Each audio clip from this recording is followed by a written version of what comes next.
Hi, I'm Jan Henning from FlippedNormals.com, and today's video is going to be a presentation of the final challenge winners for our horror challenge, as well as some honorable mentions that we really wanted to show off to you. Before we get started with that though, I just want to highlight the fact that FlippedNormals is currently having a Black Friday sale.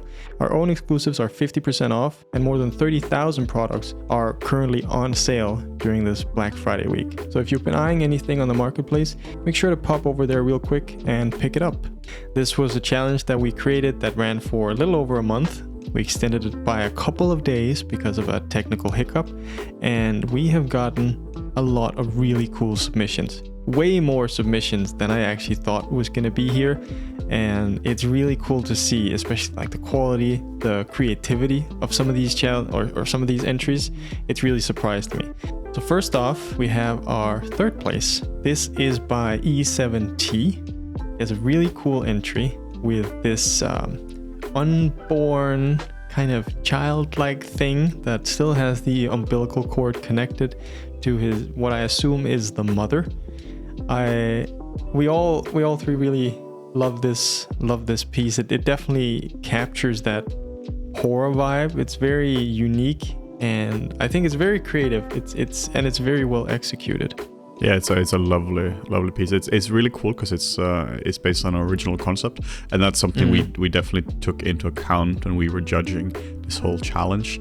So originality and overall presentation as well, and also how well it fits the theme, because some of the entries were fantastic, but they didn't really fit the horror theme. Well, this here, oh boy, does this fit the horror theme. This is to the point that you might get in trouble if you post this on ArtStation on Instagram.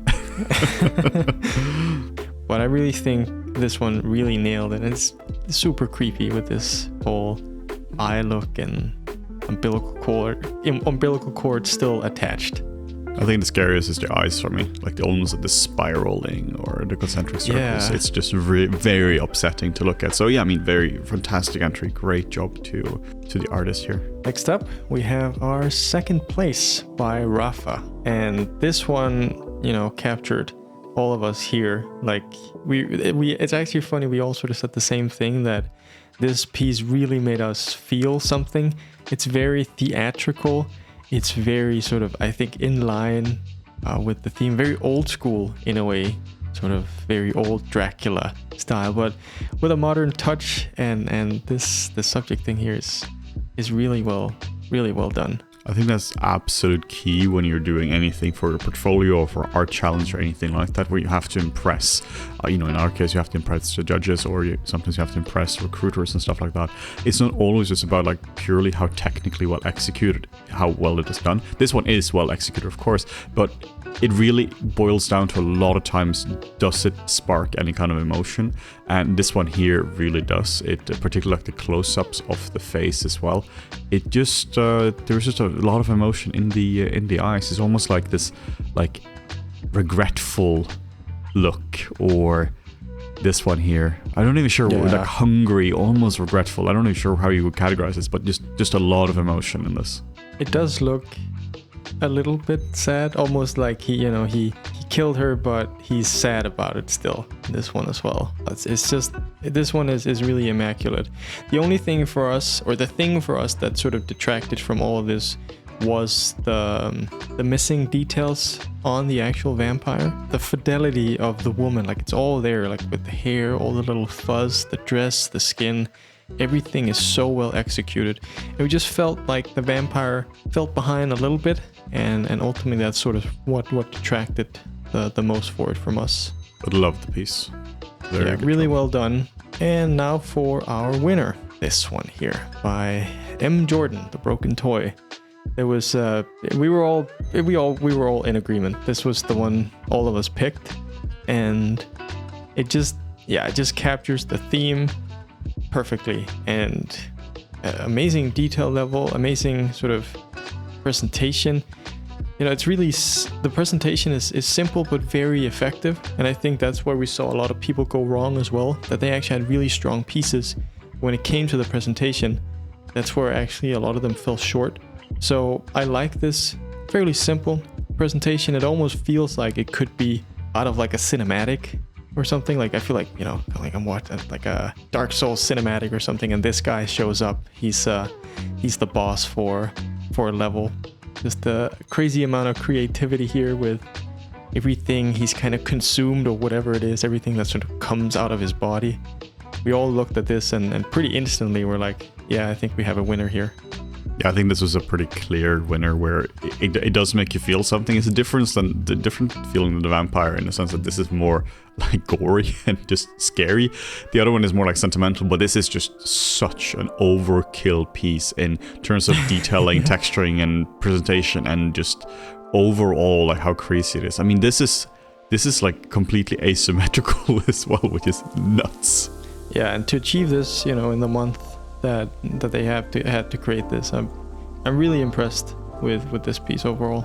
Yeah, very much so. So massive congrats to the artist who won our horror challenge. This is the first art challenge we've been doing in a while, and it's awesome to see the entries, and absolute mad congrats to Jordan here.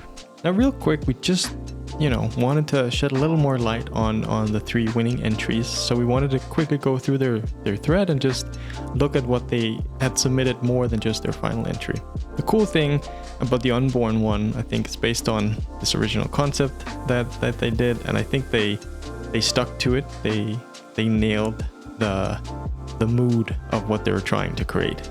And it's always nice to have these whip threads, both for feedback, but also so you can look back at what you did, but also so we can judge what was the intent from the beginning.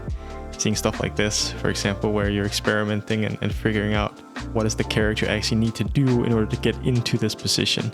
One thing I think was interesting with this is that this is not a pure tech art challenge, in the sense that we didn't necessarily care too much if the topology was perfect, or if the UVs were perfect. It was more an art challenge. It was more about creating like an awesome looking character in the end. So there were, like Morten was saying before, there were some characters that were technically very strong, but the presentation was botched, or it was just like simple screenshots from ZBrush, or from like just not very well executed renders, and that unfortunately just takes down the whole thing. So presentation was a big one for us. So the winners did a fantastic job here. And now we'll look at our runner-up from Rafa, the vampirish thing. I always love seeing it like this when they have sketches, like really early sketches that captures the mood. And I love the weight of the woman that he's holding. Like already here you can tell that it's like what kind of piece it's going to be. Yeah, here we have really old style reference, and this is kind of the mood that I feel like it captures as well. Yeah, this like 1930s German Nosferatu. Yeah. I love that. Just the size difference in these two.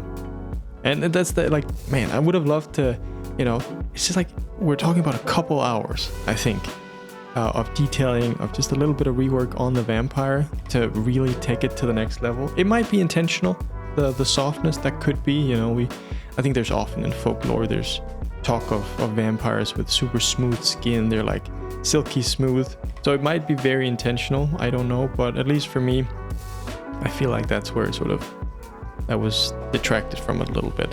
Yeah, just a bit more texture breakup would have been great. A little bit more mid-frequency breakup on it and such, but fantastic asset, fantastic piece. I always love seeing really early renders and ZBrush screenshots of the work, because you can often get a really good idea of how things are going to turn out.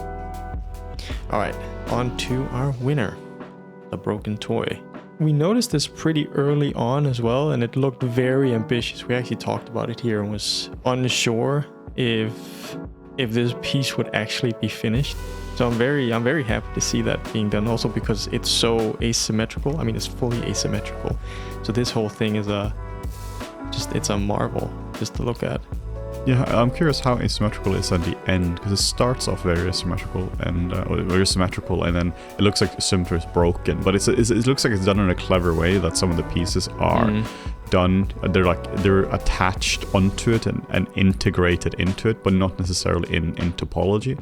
It's a very smart way of doing it. But I mean, absolutely mad piece.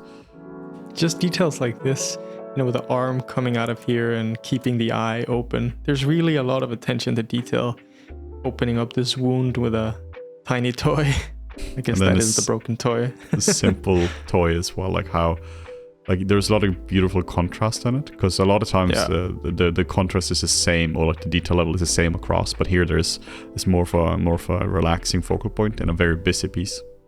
And finally, we've picked out 5 honorable mentions, and these are in no particular order, by the way. The first one is this from C.G. Gomez, this Mickey Mouse looking serial killer. I think, yeah, that's what it was inspired by. We talked about that. It's like, this is a perfect fit for something like, it feels like it could fit into Five Nights at Freddy's, that sort of universe. And I think it's very unique. It unfortunately just didn't make the cut. I love this one here. This is one I would have liked to see as like the main presentation image, because there's a lot of good gesture. The lighting is more interesting. There's like classic rim lighting, but also it's just well presented. I think it's important when you're presenting a work that is not all in shadow as well, because then like there can be a lot of storytelling in it, but you also have to show off the asset as well to some degree. But I love this one. It's really, really weird and really fun piece. Yeah, I think a big thing there that I saw from a lot of the renders from people is that I think a lot of people connect horror with darkness. And so they might have really cool characters, but they actually have hidden them away maybe too much in order to get that horror feel across. That's a very tricky thing to balance as well. Next one, we have the Undead King. And this was, I mean, it's really well done. I love the execution of this. I love the theme of it. For me, this is one of those that veered a little more toward fantasy and less so horror, I would say. Not that you can't have a skeleton with armor that isn't horror. I mean, you see that in Souls-like games all the time, of course. But I don't know, there was something presentation and theme-wise over this that just tipped it more towards fantasy, and that was sort of a thing that detracted for it at the end for me personally. Yeah, we took the theme and the presentation and overall piece very seriously, and not just like, oh, but it looks cool, so we're a bit more lenient. No, if it needs to be a horror piece, and it's not like a horror, like a skeleton with armor and a giant sword isn't like horror, but yeah, we felt it was a little bit more fantasy. Next up, we have this Prince of Persia looking inspired thing. I don't actually know, the Death Keeper, that's the name of it. This one, it struck something with me because I really like the final presentation. I like the colors, I like the pose. I think all of those really help the piece, and I can definitely see this in some kind of horror type of environment. One of the things where like it just fell short a little bit is like you just look at the overall thing, and it's like the winners were just a little more tight in their overall, in their models, their textures, their presentation. But really well done, a really cool piece as well. Yeah, while we take the, of course, final presentation into account, it's not like the asset doesn't matter. And in this case, the final presentation is better than the asset itself. So while the other ones, they are all really solid assets by themselves as well, that would work from multiple angles. Well, this here feels like it works. It's mainly made for more one specific angle, but it looks great at the end. Hence the honorable mention. On to the next one. This is I think you should speak about this one, Henning. Yeah, this was my little honorable mention. I really like this one here. This is just a well executed piece. It looks fantastic. The design is cool. It looks like it could be from some kind of corny 1980s movie, or early 2000 video game or something. Not saying that the quality is corny, just like the overall thing. Like what kind of movie or game would have an enemy that's just a giant pumpkin that will eat people, right? Like there is something like inherently delightfully cheesy about this. And yes, could you have anything more horror than a pumpkin that's would be eating things? Like it's just an awesome piece, both technically and from a design point of view as well. Very, very, very big fan of this piece here. I like the originality of the piece. It almost reminds me of like if you had a realistic version of, there's an old N64 game called Banjo and Kazooie, and I feel like this would sort of fit into that world, kind of that. It's a little clunky and it's a little quaint, but a really cool horror piece for me, definitely. Yeah, would have been leveled up with a little bit of an environment as well, but we also realized that there's of course a time constraint. And then at the end, just like, oh, what's it called? The Deacon, I believe. Priest Deacon, Hello Deacon, Unfettered Hello Deacon, that's the one. And overall, this piece is really well done. And you see that, unfortunately for me, in most of the breakdowns, most of the close-ups. And I followed this piece quite closely when it was under development. And I mean, just beautiful, really well done. Unfortunately for me, one of the things that held it back a little bit was that final presentation. It was a little bit too hidden, it was a little bit too dark, but overall, a stunning piece nonetheless.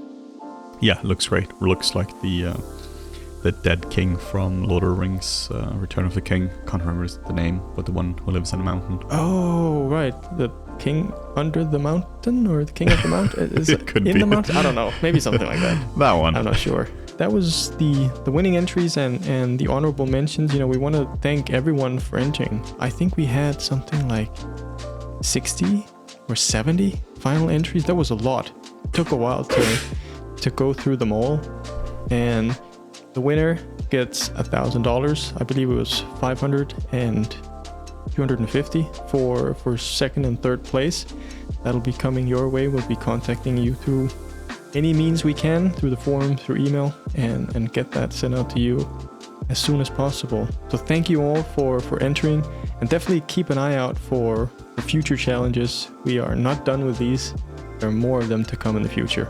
Yeah, we'd love suggestions for themes as well. That's always one of the hard things to come up with. So please help us with cool themes for next challenges, and we might pick your theme. I just want to mention that FlippedNormals is currently having a Black Friday sale on all exclusives, so that's 50% off on all FlippedNormals exclusives.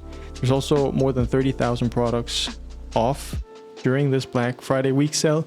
So if you've been eyeing something on FlippedNormals.com, now is definitely the time for you to go and pick that up.